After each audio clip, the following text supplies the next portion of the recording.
안녕하세요. 네, 네, 추석인데, 네, 좋은 날을 앞두고 말씀이 너무 무거워서 또 되게 죄송한 마음도 드는 것 같아요. 뭐 죽였다, 뭐 다쳤다, 네, 불살랐다 이런 말씀이 너무 많이 나오는데요.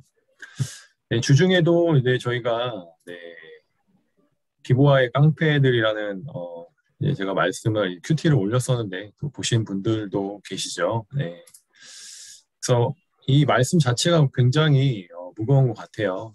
또 이스라엘 역사상 전무후무한 사건들이 계속 벌어졌던 것들을 큐티를 통해서 모든 청년들이 또 보았고 들었던 것 같습니다. 그래서 오늘 이 말씀의 내용을 보면 베냐민 지파의 악행을 들었던 모든 이스라엘 이제 지파들이 크게 분노하였다라는 그런 내용들을 이렇게 이야기가 나오고 있고 뭐 좀 속되게 말하면 11지파가 이 베냐민 지파를 함께 다구리 쳤다라는 거예요. 그러니까 골매를 때렸다라는 내용인데요. 그래서 이제 이 내전으로 인해서 이 12지파 이스라엘 민족의 이 지파들끼리 싸움으로 인해서 이제 베냐민 지파가 이제 거의 괴멸되어서 600명밖에 이제 남지 않은 상황에서 지파의 존립과 존재 위기에 처한 이야기들을 다루고 있습니다. 하나님께서는 아브라함과 언약을 맺으셨죠. 이스라엘 백성들에게. 그리고 또 아브라함의 자손을 통해서 큰 민족이 되게 하실 것을 약속하셨습니다. 그리고 이삭과 야곱에게도 동일한 언약을 맺으셨고 야곱의 12아들들이 그 유업을 이어갔습니다. 그래서 야곱이 12아들들을 축복하는 장면이 창세기 49장에 나오는데요. 혹시 PPT 준비되어 있나요? 네. 혹시 PPT가 되면 네, 올려주시면 감사하겠습니다. 여러분들 12라는 숫자를 이렇게 떠올려 보면 어떤 생각이 드세요? 먼저 첫 번째로. 뭐 어떤 청년들은 예수님의 12제자라고 생각할 수도 있고, 네, 또 12지파. 네. 그래서 이 12라는 숫자가 갖는 의미가 엄청난 거라는 것이죠. 그래서 하나님과의 언약 백성으로서 이 12는 이스라엘 전체를 상징하는 것입니다. 우리가 예수님의 제자를 12명이라고 생각하듯이 12지파, 10이라는 숫자가 12지파를 자연스럽게 떠오르게 한다는 것입니다. 그래서 12지파 중에 이 한 지파, 베냐민 지파가 사라져 버린다는 것은 우리의 관점에서는 있을 수 있는 일이지만 하나님의 관점에서 보면 있을 수 없는 일이라는 것입니다. 그래서 현재 본문에서 이 이스라엘 민족이 하나님의 백성으로서 얼마나 불순종하며 살아가고 있는지 이 숫자를 통해서 보여주고 있는 것입니다. 그러니까 한 지파가 사라져 버린다고 해도 아무런 생각이 없다라는 것이죠. 그래서 제가 이 서아프리카의 나이지리아라는 나라를 예를 가지고 들어왔는데요. 지도를 보면 이렇게 생겼습니다.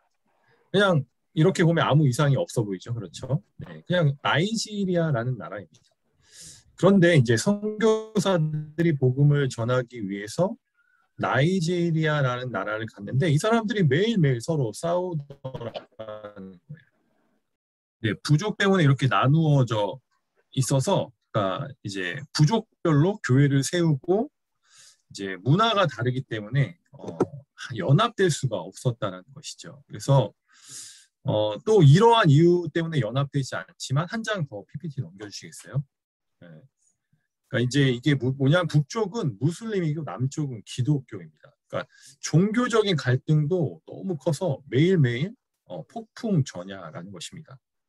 그래서 매일매일 이 종족별로 또 종교적인 갈등으로 매일 전쟁을 하고 싸우고 있다는 것입니다. 그래서 오래된 영화이지만 이 태양의 눈물이라는 영화를 보셨는지는 모르겠지만 브루스 윌리스가 주연한 영화인데 이 나이지리아 내전을 배경으로 만들어진 영화입니다. 그래서 시간 날 때 이렇게 한번 보시면 거기에 뭐 선교사들도 막 참수하고 막 그런 장면들이 나오거든요. 그래서 한번 보시면 좋을 것 같습니다. 그래서 밖에서 그냥 보았을 때는 저 나라에는 갈등이 없을 거야라고 이야기하지만 그 안을 자세히 들여다보면 아픔이 있고 갈등이 있다라는 것을 알 수 있게 되는데요.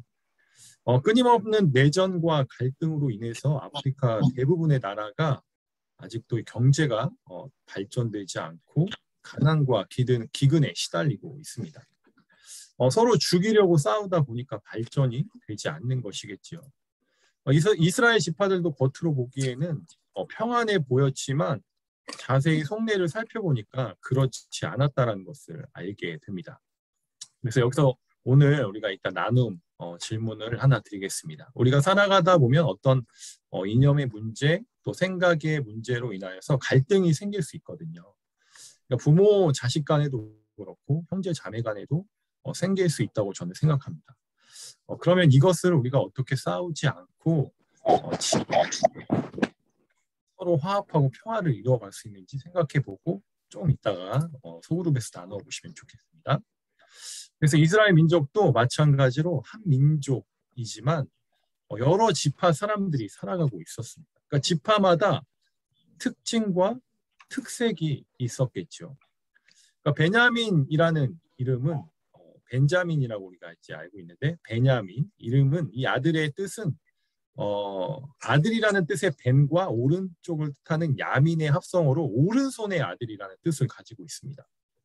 그런데 이제 베냐민 지파에는 왼손을 잘 쓰는 사람들이 많이 있었다고 말씀을 통해 살펴볼 수 있는데요.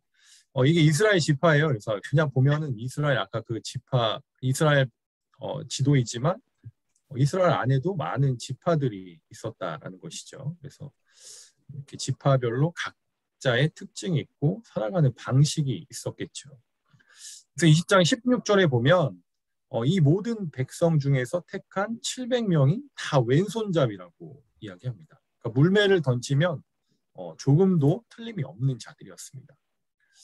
이 말인 즉슨 오른손의 아들들이 하나님의 뜻대로 살지 않고 자신들의 마음대로 살았음을 보여주는 어떤 상징적인 구절인데요. 2만 명이라는 숫자가 40만 명과 싸워서 이길 수 있는 자신감이 저는 도대체 어디서 왔을까라는 생각도 해보았습니다. 그만큼 베냐민 지파는 전쟁에 자신감이 넘쳤다라는 것을 보여주는 반면에 베냐민 지파가 저는 얼마나 교만했는가를 보여주는 것을 보았습니다. 뭐 남자 청년들은 무언가 불의를 보게 되면 참지 못하는 성격의 유형들이 있을 것 같아요. 준이도 이렇게 보면은 딱 싸우기 전에 각을 보잖아요. 이거 싸워서 이길 수 있겠다. 이건 안 되겠다. 덤벼서 이길만 하면 싸우겠지만 질 것 같은 싸움은 절대로 안 하는 것이 우리 남자들의 심리라는 것이죠. 베냐민 지파 사람들도 마찬가지로 각을 재보니까 이길 수 있다고 생각했던 것 같습니다. 왜냐하면 처음에 전쟁에서 이겼거든요. 그래서 한 번 더 기회가 올 거라고 생각했던 것 같습니다. 39절 말씀을 보면 틀림없이 첫 번째 싸움에서 분명히 우리가 이길 것이다, 승리할 것이다 라는 확신에 도취되어 있었지만 결과적으로는 전쟁에 패하고 말았습니다. 그래서 600명밖에 남지 않은 그 600명마저도 다 죽을 수밖에 없는 그런 상황에 처해 있음을 오늘 말씀을 통해 보게 되는데요. 그래서 저는 오늘 이 말씀을 통해서 오늘날을 살아가는 우리에게 주시는 메시지는 무엇일까 고민을 해보았습니다. 빠르게 나의 잘못을 인정하고 회개하지 않는 것이 곧 교만임을 깨닫게 되었는데요. 인생을 살아가다 보면 내 스스로 최악의 상황으로 몰고 가는 경우가 너무 많이 있더라고요. 그때 한번 내 자신을 뒤돌아보면 좋을 것 같다라는 저는 생각을 했습니다. 그러니까 내가 도취되어 있는 것이 아닌지, 교만한 마음을 갖고 살아가고 있지는 않은지 생각해 보면 좋겠습니다. 그래서 교만은 늘 성경에서 패망의 선봉이라고 이야기합니다. 그래서 하나님께서 쓰시는 사람은 늘 겸손한 사람임을 우리는 잘 알고 있습니다. 그러나 이 겸손하게 살아간다는 것이 무엇인지, 또 어떻게 살아가는 것이 겸손인지는 잘 우리가 모르는 것 같습니다.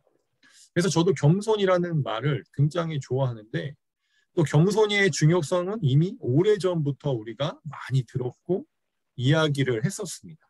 또 성공한 사람들 중에서도 겸손을 강조하지 않는 사람은 없을 정도로 겸손은 성공한 삶을 위한 꼭 필요한 어떤 자질이라고 볼 수도 있습니다. 저도 그렇고 여러분들도 그렇고 겸손하면 그냥 내 자신을 낮추는 행동이라고 생각하잖아요. 그렇죠? 근데 그 상대와 대화를 할 때 또 말을 아끼고 나의 잘난 것을 최대한 숨기는 것도 겸손이라고 이야기합니다. 또 상대를 높여주고 나의 의견을 낮게 생각하는 것이라고도 생각하죠. 그런데 겸손의 그 어원을 찾아보면은 humility, 비옥한 토양을 나타내는 영어 단어 후무스에서 되었더라고요. 그래서 이 휴먼도 사람이라는 이 휴먼도 땅에서 흙에서 우리가 만들어졌잖아요. 그래서 이 비옥한 땅에서 우리가 만들어졌다라는 그 어원이더라고요. 그래서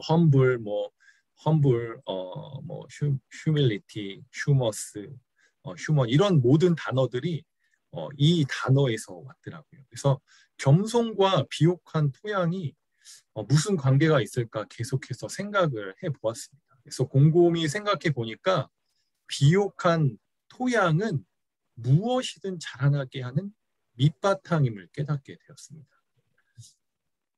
그러니까 비옥한 토양이 있어야지만 모든 식물들이 자라나듯이 우리도 겸손하게 나아갈 수 있다는 것이죠. 그러니까 어떤 작물이 잘 자라날 수 있는 땅은 비옥한 토양처럼 다른 사람의 의견, 그 생각을 잘 받아들이고 잘 키워내는 태도가 바로 겸손의 진정한 의미임을 발견하게 되었습니다. 그래서 겸손의 진정한 의미는 자신을 낮추는 자세가 아니더라고요. 그러니까 누군가를 받아들일 수 있는 비옥한 토양이 돼야 된다는 사실을 오늘 말씀을 통해서 저는 이렇게 빗대어서 한번 묵상해 보았습니다.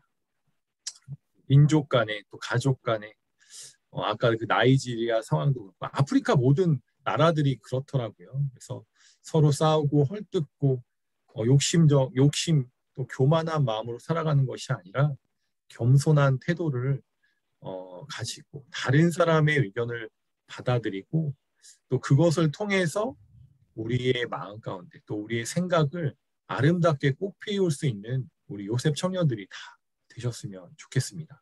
그래서 더 쉽게 말하면 비옥한 토양, 이미 영양분이 충분하다라고 해석할 수도 있습니다.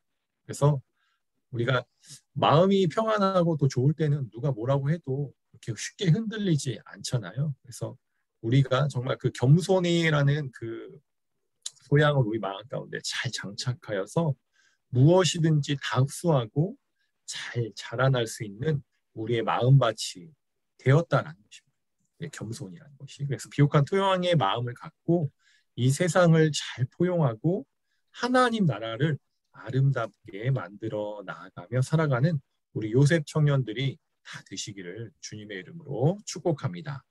네, 기도하겠습니다. 사랑과 은혜가 충만하신 하나님 아버지, 오늘 말씀을 통해 우리가 살아가면서 또 우리가 살아가는 이 세상과 우리의 삶이 너무나도 다른 것임을 깨닫게 되고 알게 되었습니다.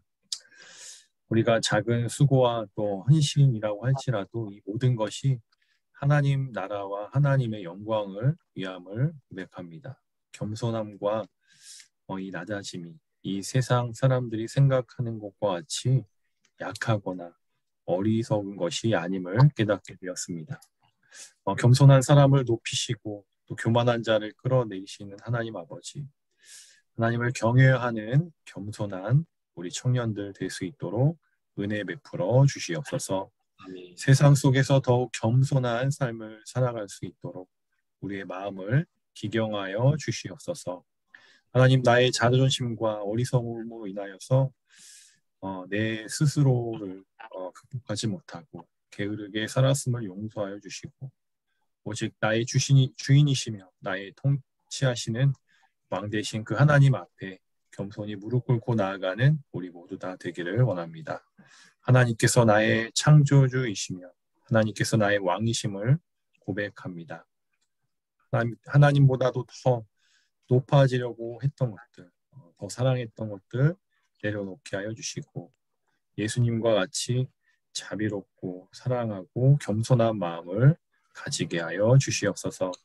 사랑의 하나님 아버지, 이 세상을 살아가는 삶 속에서 내가 아니라 예수님께서 나의 전부이심을 기억하게 하시고 내 자신을 높이고 나의 욕심을 위해 살아가지 않게 하시고 나를 다른 사람들과 비교하지 않게 하시고 무엇보다 하나님만을 바라보며 예수님처럼 겸손하게 살아가는 우리 귀한 청년들 될 수 있도록 축복하여 주시옵소서. 하나님을 높이고 하나님의 십자가, 예수 그리스도의 십자가를 나타내는 그리스도의 청년들 되기를 간절히 소망합니다. 오늘도 교만의 그 싸움 가운데에서 우리가 승리하게 하여 주시고 우리가 성실하게 주님을 닮아가며 하나님의 귀한 청년들 될 수 있도록 은혜 베풀어 주시옵소서. 아멘. 감사드리오며 존귀하신 예수님 이름으로 기도드립니다. 아멘. 아멘. 네, 너무 감사합니다. 예, 자연스럽게 예, 나가주시면 되겠습니다. 빠이빠이. 수고하셨습니다. 나.